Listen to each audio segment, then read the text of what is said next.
Tip number 4, make sure your agent calls the listing agent before you submit your offer. And in this phone call, you want to do 2 things. Number 1, you want to find out what the seller is looking for.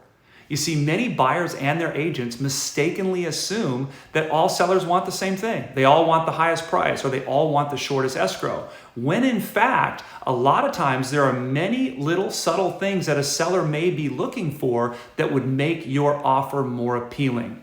The only way you're going to know what that is if your agent calls the listing agent and asks the question.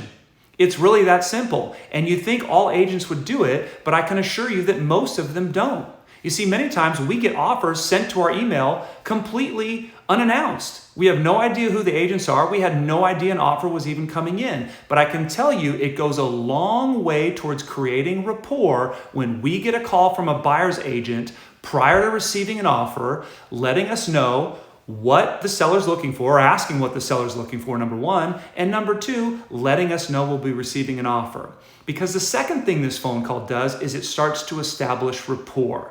Anytime you're going to put together a deal or a transaction between buyer and seller, the agents need to establish rapport. There has to be good communication involved, and there has to be trust. So by setting up the transaction with this phone call goes a long way towards helping you as a buyer get your offer to the top of the pile, especially if you can craft an offer that gives the seller a lot of the things that you know they're already looking for.